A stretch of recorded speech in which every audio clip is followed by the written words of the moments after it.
Hi, I'm Nessa, and this is ESL Top 10.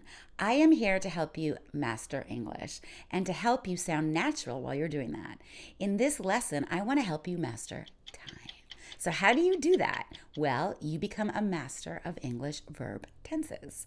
But first, I have a quick question for you, and I want you to post your answer below.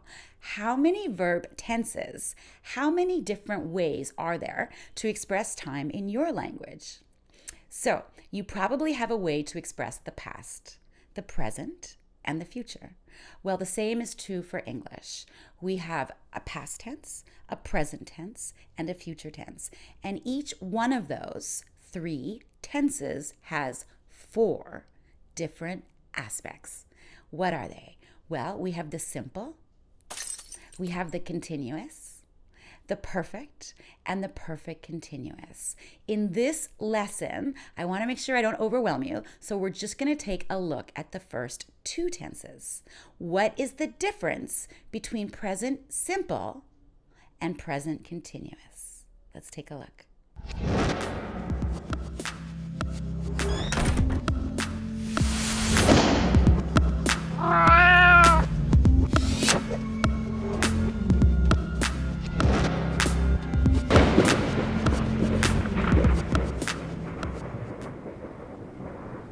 So for this lesson, I want you to ignore all the other verb tenses. And let's just look at present simple versus present continuous. How are they different? So let's start with present simple. Present simple expresses the idea of permanence, meaning not temporary.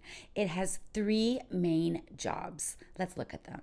The first job is to express truths, as in maybe a scientific fact. An example could be the sun is yellow, or water freezes at 0 degrees, or the earth revolves around the sun. Those are truths. It also can be used to express routines, habits. So in that sense, present simple isn't really about now or now. It's kind of about things you do in the past and the future on a regular basis. It tells us how often. It talks about frequency, as in, I usually take the bus to get to work, or I eat out once a month, or I see a movie, I would say once in a blue moon. I go to a cinema, but I watch movies at home pretty often. So, frequency. By the way, this lesson comes with a freebie. The freebie is the list and examples of these rules of present simple and present continuous, but it also contains a list of adverbs that you can use with present simple, like never, always, and present continuous. So make sure you get yours. It's absolutely free. Just click the links below. Click the links below. Okay, so habits, right? So what do you do every day? You probably brush your teeth every day, at least I hope so. Maybe you go to work every day from Monday to Friday. What do you do once a month? Oh, I go to the gym once a month. I should go more often, but I don't. Frequency, habits, and routines. It also, present simple, also describes states. What's a state? Well, a state verb is the opposite of an action verb. So for example, like you look tired. I'm describing your state. Or how about, oh, that soup smells delicious. It's the state. It's describing its state. The soup isn't actually doing anything, right? It doesn't have a nose, so the soup can't be smelling. So another example of a state verb would be verbs that describe possession, like I have two brothers, or that car belongs to me, right? So, and also state verbs are often about opinion, like I think it's a good idea, or I believe, right? I believe he's telling the truth. So believe and think can be state verbs. So those are used in simple tenses, not continuous. We also use state verbs like love, hate, and like, as in I love nature, or I hate blue cheese. Those are describing my likes and dislikes. Those are state verbs. It'd be weird to say I'm loving nature or I'm hating blue cheese because it's a state. Now let's look at present continuous. Present continuous, as the opposite of present simple, describes things that are temporary.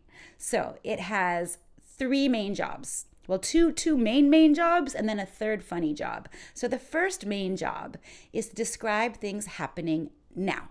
As in, what are you doing right now? Oh, I'm watching this YouTube video. Or, can you call me back? I'm just eating dinner. It can also describe actions happening not in this moment, but in the extended present. What does that mean, extended present? Well, present is this moment now, but it's also today, or this week, or this summer, or nowadays, or these days. When I say nowadays, it's kind of temporary because it doesn't really include far future or in the past. It's just like maybe this month or this year, as in, hey, haven't seen you in a long time. What have you been up to? Oh, I'm working with my dad. I'm working with my dad. It's temporary. Maybe I know I'll only be working with my father for 2 months. So that's why I'm working. How about I'm taking an English class?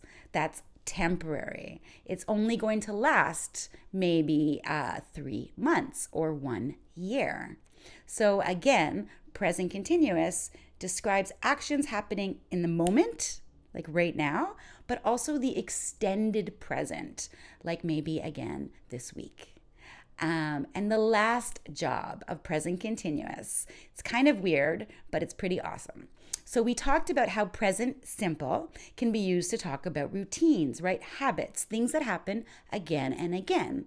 Well, present continuous can also do that job, but only if you're describing someone's behavior that bothers you, someone's routine, their regular action that bothers you, and you have to use the word always, as in, oh my God, my roommate is always taking my things without asking.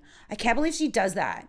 So you're expressing that this is a habitual behavior, but it bothers you. It's annoying. How about this one? That president, oh my God, he's always lying. I don't believe a word he says. I am telling you that he does that on a regular basis, and it bothers me. So those are the main jobs of present simple and present continuous. Make sure you get your freebie, a list of these rules and more examples, and a list of some common adverbs that you use with present simple, like never, always, sometimes, occasionally, once in a while, and present continuous, like today, now, this month, this week, currently, at present. Make sure you get your freebie. Just click the link below in the video description.